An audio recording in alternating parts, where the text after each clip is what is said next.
Hello guys, welcome to sleepy classes. Guys आज हम discuss करेंगे डेली रोज सेशन में वर्ल्ड वार फर्स्ट। गाइस बहुत ही इंटरेस्टिंग और इंपॉर्टेंट टॉपिक है, ध्यान से समझिएगा। देखिए गाइस, स्टार्टिंग में होता गया दो कंट्रीज आपस में वार लड़ रही होती हैं, फिर धीरे धीरे पूरा वर्ल्ड ज्वाइन करता है और ये वार बहुत ही भयंकर रूप ले लेता है। इसमें कैजुअलिटी हमें देखने को मिलती है 1 करोड़ 70 लाख के आसपास, जिसमें 1 करोड़ 10 लाख के आसपास तो सोल्जर्स होते हैं और 60 लाख के आसपास नॉर्मल लोग होते हैं, ठीक है, हमारे जैसे। और ये वार लगभग 4 साल 3 महीने तक चलता है। 4 ईयर यहाँ पर मैं लिख देता हूँ, 4 ईयर 3 मंथ्स। और इसके मेनली रीज़न क्या थे, इसको मैं एक एग्जांपल के थ्रू समझाता हूँ। देखिए, आपने कॉलेज लाइफ में जरूर लड़ाइयाँ वगैरह देखी होंगी। अब यहाँ पर दो पर्सन है, ये आपस में लड़ रहे हैं, वार कर रहे हैं, और जो इसके फ्रेंड होंगे वो ऑब्वियसली इसका साथ देंगे बिना पूछे कि गलती किसकी है। ये इसका साथ जरूर देंगे, ऐसे ही इसके फ्रेंड इसका साथ जरूर देंगे। फिर मान के चलो यहाँ पर एक पर्सन है, ये एक एक्स मान लेते हैं, एक्स पर्सन है। इसका ये एंटी पार्टी के साथ दुश्मनी है, मतलब किसी बात को लेकर यहाँ पर दुश्मनी है, तो ये इसका साथ दे देगा। ठीक है, ऐसे ही मान लो कि यहाँ पर एक वाई पर्सन है, उसकी इसके साथ दुश्मनी है, तो वो इसका साथ दे देगा। ठीक है, धीरे धीरे ये ग्रुप बढ़ता जाएगा और फिर ये फाइनली एक ऐसा वार हो जाएगा जिसको हम वर्ल्ड का फर्स्ट वार डिक्लेयर कर देंगे। ठीक है, इस तरह से आप समझ सकते हो। और ये हुआ कैसे, मैं आपको डिटेल में समझाऊंगा, जस्ट ये एग्जांपल है। ठीक है, दूसरा रीजन यहाँ पर देखने को हमें क्या मिलता है, रेज ऑफ बीइंग पावरफुल। ठीक है, लाइक है जैसे जर्मनी एम्पायर है, ये चाहता था पूरे वर्ल्ड में अपने आप को मतलब वर्चस्व साबित करना, पूरे वर्ल्ड को जीतना। इस तरह से ही जो ब्रिटेन है, वो तो ऑब्वियसली यहाँ पर अपनी कॉलोनी स्टैब्लिश कर चुका था बहुत सारी कंट्रीज में। और जर्मनी भी धीरे धीरे जो अफ्रीकन कॉन्टिनेंट है, यहाँ पर अपने आप को स्टैब्लिश कर रहा था। ठीक है, इंपीरियलिज्म, या फिर आप अपने ये कह सकते हो कि रेज ऑफ बीइंग पावरफुल, अपने आप को साबित करना। ठीक है, चलिए अब होता क्या है यहाँ पर, जिससे ये वार स्टार्ट हुआ। ऑन जून 28 1914, यहाँ पर एक एरिया है, ध्यान से समझिएगा, सर्बिया। और सर्बिया के ठीक यहाँ पर ऊपर एक एरिया था बोस्निया। ठीक है, यहाँ पर एक जगह है साराजीवो, यहाँ पर रिवोल्ट चलता रहता था ऑस्ट्रिया हंगरी अंपायर के खिलाफ। और ये डिमांड करते रहते थे हमें भी चाहिए आज़ादी। ठीक है, और इन्होंने कहा कि चलिए हम लेके रहेंगे आज़ादी। अब होता क्या है, यहाँ पर एक पर्सन है मात्र 19-20 साल का, जिसका नाम है गैवरिलो प्रिंस्प। ये हंगरी के आने वाले राजा, अभी हुए नहीं है, जो कुछ समय के बाद राजा बनेंगे, इनका नाम है आर्च ड्यूक फ्रांस फर्डिनेंड। इनको मार देते हैं। ठीक है, ये पर्सन, ठीक है, इस रिवोल्ट में मतलब गुस्से में इस आने वाले राजा को मार देते हैं।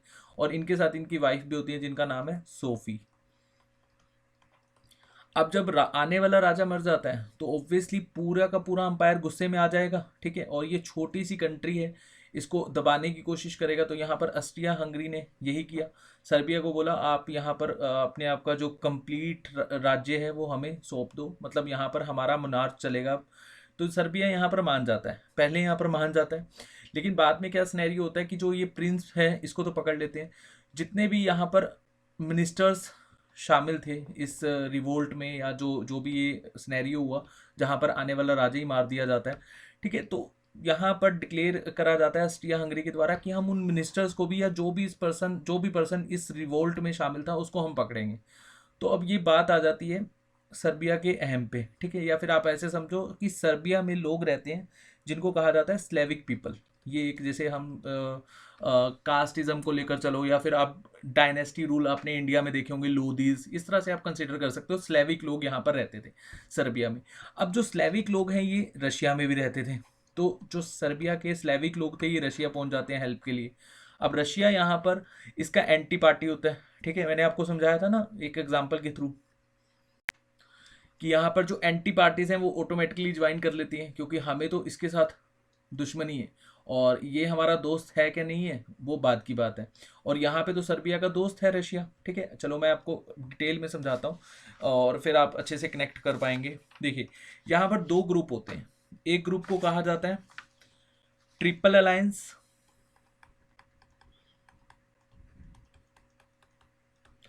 अब ट्रिपल अलायंस को ही हम एक तरह से सेंट्रल पावर कहते हैं। अब ट्रिपल अलायंस में 3 कंट्रीज हैं, Germany, Austria, Hungary, and third one is Italy. हालांकि इटली यहाँ पर किसी काम की नहीं है, ठीक है, और बाद में हम देखेंगे कि जो इटली है वो एंटी पार्टी का साथ देगी और यहाँ पर ये जयचंद का रोल प्ले करेगी, ठीक है।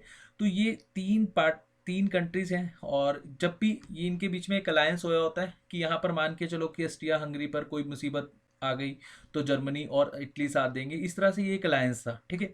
और इधर हमें देखने को मिलता है ट्रिपल एंटेंट, इसको ऑनटेंट भी कहा जाता है, वैसे ऑनटेंट कहा जाता है लेकिन लिखा जाता है एंटेंट, ठीक है। तो ट्रिपल एंटेंट में कौन कौन सी पार्टी थी, और या इसको एक एलिड पावर भी कहा जाता है, ऐसे भी याद रखना, एलिड पावर। यहाँ पे पहले होती है यूके, रशिया, फ्रांस, फिर बाद में चलकर जापान ज्वाइन करती है, और जब यूएसए ज्वाइन करती है तो ये वाला जो ग्रुप है ये कम्प्लीटली हार जाता है, ठीक है। मैंने आपको पहले ही बता दिया कौन सा ग्रुप हार गया, ठीक है। आप हिस्ट्री के पॉइंट ऑफ व्यू से पढ़ रहे हैं तो जानेंगे अच्छे से कि ये क्यों हारा, ठीक है। अच्छा, यहाँ पर इनका साथ देता है कंट्री ओटोमन अम्पायर। अब ओटोमन अम्पायर क्यों साथ देता है, क्योंकि वो रशिया के एंटी होता है, ठीक है गैस। और हालांकि रशिया बहुत जल्द अपने हाथ पीछे खींच लेता है, यहाँ पर रेवोल्यूशन होता है। मैं आपको डिटेल में समझाऊंगा, इस टॉपिक को बहुत अच्छे से समझिएगा, यहाँ से क्वेश्चन बनता ही बनता है, और नॉलेज इस टॉपिक की जरूर आपको होनी चाहिए, ठीक है गैस। अब यहाँ पर जो ऑस्ट्रिया हंगरी था, इसका वार होता है सर्बिया के साथ। अब सर्बिया तो एक छोटी सी कंट्री थी, सर्बिया किसके पास जाती है मदद के लिए, रशिया के पास, ठीक है। तो रशिया कहता है ठीक है, हम कोई बात नहीं, हम आपका साथ देंगे। तो सर्बिया तो यहाँ हो जाती है साइड में। अब रशिया यहाँ पर किसके अगेंस्ट आ जाती है, ऑस्ट्रिया हंगरी के। और ऑस्ट्रिया हंगरी किसके पास जाती है, इन दोनों कंट्रीज के पास, कि हमारी हेल्प कीजिए। तो इटली तो यहाँ पर न्यूट्रल हो जाती है कि हम यहाँ पर किसी की हेल्प नहीं करेंगे, ठीक है। तो जर्मनी यहाँ पर चाहती है कि ठीक है कोई बात नहीं, हम आपकी हेल्प करेंगे।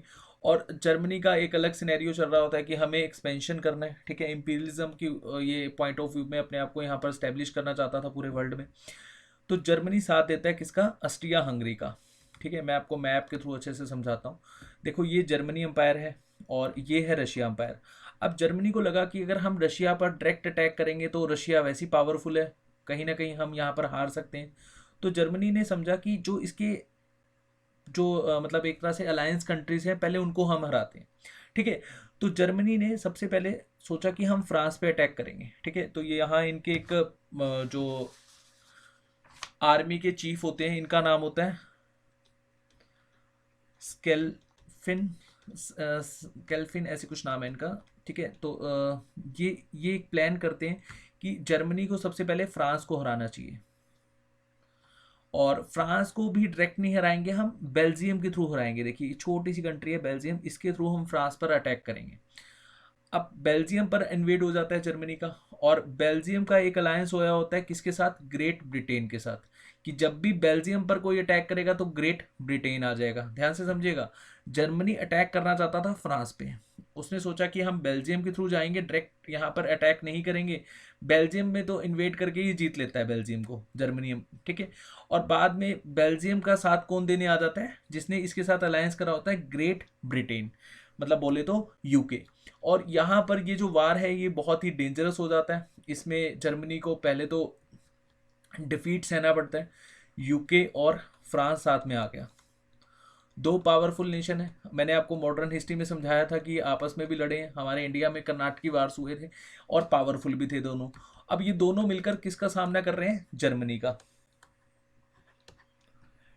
और यहाँ पर जो जर्मनी है वो समझता है कि अब ये वाला रीजन तो हमें थोड़ी देर के लिए होल्ड पे रखना चाहिए, ठीक है। मतलब यहाँ पर हम अभी होल्ड पे रखते हैं इसको, इनको बाद में देखेंगे ग्रेट ब्रिटेन और फ्रांस को। अभी हम रशिया की तरफ चलते हैं, ठीक है। अब रशिया की तरफ जब ये वार करते हैं तो इधर से ये जो ओटोमन एम्पायर है ये भी किन की तरफ हो जाता है, जर्मनी की तरफ। अब ये क्यों होता है, इसका एक रीजन है। देखो जो रशिया है वो यहाँ पर ब्लैक सी के थ्रू यहाँ पर ट्रेड करता है, ठीक है। ये एक थोड़ा सा स्टेट है, ये आपको दिख नहीं रहा होगा, जस्ट अ सेकेंड। ये देखिए ये बिल्कुल एक स्टेट है, यहाँ से होकर ट्रेड करता है रशिया, और ये ओटोमन एम्पायर की टेरिटरी से होकर जाता है, और ओटोनम अंपायर जो है उसको ये बात बिल्कुल भी अच्छी नहीं लगती। ऑब्वियसली अगर आप किसी की टेरिटरी यूज़ करोगे फॉर ट्रेड तो वो बिल्कुल भी अच्छी नहीं लगेगी, और ओटोमन अंपायर यहाँ पर वीक भी होना शुरू हो जाता है। जो ये वाला रीज़न है, रोमानिया, बुल्गारिया और ये ग्रीस, ये ओटोमन अंपायर से आज़ाद होने के लिए लड़ाइयाँ कर रहे होते हैं। इनको कहा जाता है एक तरह से बैल्कन्स वार। अब यहाँ पर बैल्कन्स वार ऑलरेडी चल रही होती हैं, 2 बार हो जाती हैं, और यहाँ पर ये जो रीज़न है ये अलग थलग हो जाता है इससे, और ओटोमन एम्पायर वीक होना शुरू हो जाता है। अब इसका गुस्सा किस पर होता है? रशिया पर। जब जर्मनी अंपायर रशिया पर अटैक करता है तो ओटोमन एम्पायर भी यहाँ पर अटैक कर देता है, और जिससे क्या है, रशिया हार जाता है। और रशिया जब हारता है तो रशिया में 1917 के आसपास यहाँ पर एक रेवोल्यूशन हमें देखने को मिलता है, जिससे जो रशिया है वो पीस ट्रीटी साइन कर लेता है जर्मनी के साथ, और यहाँ पर साइड में हो जाता है। मैं आपको थोड़ा सा डिटेल में समझा देता हूँ। होता क्या है, रशिया में रेवोल्यूशन स्टार्ट होता है तो यहाँ के एक पर्सन है जो इलेक्शन में खड़े होते हैं, इनका नाम है लेनिन। लेनिन यहाँ पर डिक्लेयर करते हैं कि मैं अगर इलेक्शन जीता तो मैं ये वार बिल्कुल ख़त्म कर दूंगा, मैं यहाँ पर पीस लाना चाहता हूँ। और ये लेनिन यहाँ पर ये जीत जाते हैं तो पीस ट्रीटी साइन करते हैं जर्मनी के साथ, तो रशिया तो यहाँ से अलग हो जाता है 1917 में। अब जो जर्मनी है उसके पास मेन जो दुश्मन है वो कौन कौन बचे? फ्रांस और ग्रेट ब्रिटेन। तो इनके साथ ये वार लड़ता रहता है, और ये वार कहीं ना कहीं 1917 तक, ध्यान से समझिएगा, 1917 तक जो जर्मनी है वो जो ग्रेट ब्रिटेन है इनको हराकर चलता है। फ्रांस मतलब इसका अपर हैंड होता है जर्मनी का। लेकिन ग्रेट ब्रिटेन और फ्रांस एक चालाकी करते हैं। वो चालाकी क्या है, ध्यान से समझिएगा। ये जो ग्रेट ब्रिटेन है ये साउथ अफ्रीका में जो इसकी कॉलोनीज हैं इस पर अटैक कर देता है, ठीक है। और ऐसे ही ये जो फ्रांस है ये भी करता है। और जो जापान है ये भी क्या करता है, जो इनकी कॉलोनीज हैं, जापान भी साथ में आ जाता है यहाँ पर। ब्रिटेन के एलाई ग्रुप होता है, जिस पर ब्रिटेन अटैक, जो भी कंट्री ब्रिटेन पर अटैक करेगी या जो भी कंट्री जापान पर अटैक करेगी, ये दोनों मिलकर उस कंट्री के खिलाफ लड़ेंगे। तो जापान भी यहाँ पर साथ आ जाता है। तो जापान भी क्या करता है, जर्मन की कॉलोनीज होती हैं जो चाइना में, उनके ऊपर ये एक तरह से वार डिक्लेयर कर देता है, उनको छीनना शुरू कर देता है। और ये जो फ्रांस और जो ग्रेट ब्रिटेन है वो अफ्रीकन कंट्रीज़ में जो जर्मनी की कॉलोनीज थी उनको यहाँ पर छीनना शुरू कर देती है। तो जर्मनी को एक स्ट्रॉन्ग रेजिस्टेंस देखने को मिलता है। तो जर्मनी फाइनली यहाँ पर अपनी नेवी आर्मी का यूज़ करती है और सबमराइंस का यूज़ करती है। जब ये सबमराइंस का यूज़ करती है तो जो ब्रिटिश अंपायर की जो आर्मी थी वो बहुत बुरी तरह से हारना शुरू हो जाती है, ठीक है। सबमराइंस यहाँ पर बहुत अच्छे से यूज़ करती है जर्मनी, जो भी शिप दिखती है जर्मनी को वो उड़ा देती है, ठीक है। अब इसके चलते वो होता क्या है कि एक यूएस की शिप होती है उसको भी जर्मनी के जो सोल्जर्स होते हैं वो उड़ा देते हैं। यहाँ पर 1000 के आसपास ये लोग होते हैं यूएस के, जो नॉर्मल लोग हैं 1000 के आसपास होते हैं, इनको यहाँ पर मार देती है जर्मनी की आर्मी, ठीक है। तो यूएस अभी तक इन्वॉल्व नहीं था। यूएस यहाँ पर वही कर रहा था जो आज की डेट में करता है, दो नेशन को आपस में लड़ाता है, फिर इनको भी हथियार देगा, इनको भी हथियार देगा, और खुद बाहर बैठ के आराम से ये इंजॉय करेगा, ठीक है, क्योंकि इसने हथियार बेचने हैं और कुछ नहीं करना। ये इस बार में 1917 तक यही कर रहा था, हथियार सेल कर रहा था और आराम से बैठा था, और इसको कोई लेना देना नहीं था। जब ये लोग मर जाते हैं यूएस के, तो यूएस को भी ऑब्वियसली यहाँ पर आना था इस वार में। तो जर्मनी की तरफ से एक लेटर जाता है यूएस को कि भाई हमारे से गलती होगी, ऐसा बार बार नहीं होगा, मतलब अगेन तो बिल्कुल नहीं होगा, तो अभी आप इस युद्ध से दूर रहिए। और जर्मनी को लगता है कि कहीं ना कहीं यूएस अब ट्रिगर हो चुका है, यूएस इस बैटल में आएगा ही आएगा। तो जर्मनी क्या करती है, एक लेटर लिखते हैं या फिर एक कोड के थ्रू मैक्सिको को मैसेज भेजते हैं कि आप यूएस के साथ वार डिक्लेयर कर दो, यूएस आप में उलझा रहेगा, इधर से हम फ्रांस और जो ब्रिटेन है उनको हरा देंगे, ठीक है। अब ये जो मैक्सिको के द्वारा जो जर्मनी के द्वारा मैक्सिको को लेटर भेजा जाता है, वो लेटर कहीं ना कहीं ब्रिटेन के हाथ में लग जाता है। ब्रिटेन डिकॉर्ड करके यूएस को बता देता है, देखो भी तुम्हारे पीठ पीछे ये क्या कर रहे हैं, जर्मनी वाले तुमसे तो यहाँ पर एक माफ़ी मांग रहे हैं कि हम ऐसा नहीं करेंगे, और तुम्हें एक वार में धकेल रहे हैं, वो भी मैक्सिको के साथ। और मैक्सिको का अपना ही कन्फ्लिक्ट है, क्योंकि मैक्सिको की बहुत सारी टेरिटरीज यूएस ने पहले ही ऑक्यूपाइड करी होती हैं, तो मैक्सिको को लगता है कि हाँ चलिए हम यहाँ पर वार डिक्लेयर कर देंगे, लेकिन मैक्सिको तक मैसेज जाता ही नहीं है, ठीक है। ये ध्यान से समझिएगा इस पॉइंट को। उसके बाद जब यूएस को पता लगता है कि जर्मनी यहाँ पर क्लेवर बन रहा है, तो यहाँ पर यूएस भी इस वार में उतर, और यूएस किसको सपोर्ट करता है 1917 में? ब्रिटेन को। ठीक है, तो यूएस जब इस वार में उतरता है तो इस वार में कुछ बचता ही नहीं है। ठीक है, ये मैंने कुछ पॉइंट लिखे हुए हैं। ऑन अगस्त 26 1940 जर्मनी डिफीट करता है रशिया को, और ये बैटल ऑफ टेननबर्ग। ठीक है, उसके बाद 6 अप्रैल 1917 को यूएस से ज्वाइन करता है, जो मैंने अभी आपको बताया। और ये यूएस किसको ज्वाइन करता है? Elite side. और यहाँ पर जब यूएस ज्वाइन करता है तो ये वार एक तरफा हो जाता है। फिर जर्मनी का जो एक स्ट्रॉन्ग पॉइंट था, मतलब ये जीतता आ रहा था, यहाँ पर जर्मनी हारना शुरू हो जाता है। ठीक है, फिर जर्मनी फाइनली डिक्लेयर कर देता है 11 नवंबर 1918 कि हमारे मतलब अब यहाँ पर हम एक तरह से सीज फायर कर रहे हैं। और सीज फायर में क्या होता है कि अब आप यहाँ पर कोई भी अटैक नहीं करोगे। ठीक है, तो जर्मनी ये डिक्लेयर कर देता है, साइन करता है यहाँ पर सीज फायर 11 नवंबर 1918। और जब ये सीज फायर होता है उसके बाद जर्मनी बहुत बुरी तरह से पिछड़ जाता है। ठीक है, अब मैंने आपको एक पॉइंट बताया था स्टार्टिंग में, जर्मनी का एक सोल्जर होता है हिटलर। ये वार की ड्यूरेशन में जख्मी हो जाता है, और इसको जो एलिड ग्रुप के मेंबर्स होते हैं, आई थिंक यूके का एक सोल्जर होता है, पता नहीं यूएस का होता है, नाम तो मुझे ध्यान है, बट ये क्वेश्चन मैं आपसे पूछना चाहता हूँ। चलिए ये भी आप मेरे को सर्च करके बताइए, यूके का सोल्जर था या फिर वो यूएस का सोल्जर था? वो इसको छोड़ देता है हिटलर को, क्योंकि ये जख्मी होता है। और जो हिटलर भाई साहब हैं यही एक स्ट्रॉन्ग रोल प्ले या फिर इंपॉर्टेंट रोल प्ले करते हैं सेकेंड वर्ल्ड वार में। अगर उस टाइम हिटलर को मार दिया जाता तो सेकेंड वर्ल्ड वार हमें देखने को ही ना मिलता। ठीक है, तो याद रखना जर्मनी सेंट्रल पावर इसमें हार जाता है। और एक ट्रीटी होती है बाद में चलकर 28 जून 1919। वार तो ये 18 में ख़त्म हो जाता है, लेकिन एक ट्रीटी होती है, ट्रीटी में जर्मनी से 10 पॉइंट्स पर साइन करवाए जाते हैं। और ये 10 पॉइंट्स क्या हैं ये खैर इंपॉर्टेंट नहीं है, बस ट्रीटी का नाम ध्यान रखिएगा, ट्रीटी ऑफ वर्सलेस। और हमारे इंडिया का क्या रोल रहा ये भी हमें पता होना चाहिए, क्योंकि इंडिया किसकी तरफ से बैटल लड़ रहा था? यूके की तरफ से। मैंने आपको मॉडर्न हिस्ट्री में बताया था कि महात्मा गांधी जी पहले तो एग्री नहीं करते, लेकिन जो ब्रिटेन है, ब्रिटिश जो अंपायर के लोग थे यहाँ पर, वो हमारे इंडिया की जो यहाँ पर पार्टी थी इंडियन नेशनल कांग्रेस, उसको कहते हैं कि आप हमारा यहाँ पर साथ दीजिए, हम आपको ये वार के बाद डोमिनियन स्टेटस दे देंगे। हालांकि ये कोई ऐसा लिखित रूप में नहीं कहते, और डोमिनियन स्टेटस की यहाँ पर बात करी जाती है ब्रिटिश के द्वारा।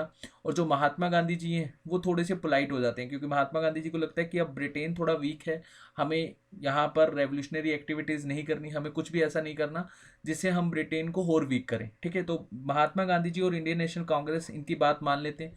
बाद में जो यूके है वो मुकर जाता है। ठीक है, बिल्कुल हमने तो कहा ही नहीं ऐसा कि हम डोमिनियन स्टेटस देंगे, और इसी को लेकर इंडियन नेशनल कांग्रेस नाराज हो जाती है। हालांकि मैं अभी मॉडर्न हिस्ट्री का जो टॉपिक है वो डिस्कस कर रहा हूँ। जो नेशनल मूवमेंट है हमारा 7 पार्ट और 8 पार्ट हम ये डिस्कस करेंगे। ठीक है, लेकिन यहाँ पर जो इंडियन नेशनल कांग्रेस है उसकी डिमांड को ब्रिटिशर्स मानते ही नहीं है, या ब्रिटिशर्स का जो प्रपोजल था वो मानते ही नहीं है। और ये प्रपोजल के साथ ब्रिटिशर्स 13 लाख की जो हमारी इंडियन आर्मी है उसको ले जाती है बैटल फील्ड में। ठीक है, अब 13 लाख में हमारे जो सोल्जर्स हैं अप्रोक्स 70,000 के आसपास सोल्जर्स घायल हो जाते हैं। ठीक है, और 60,000 के आसपास सोल्जर्स यहाँ पर मर जाते हैं।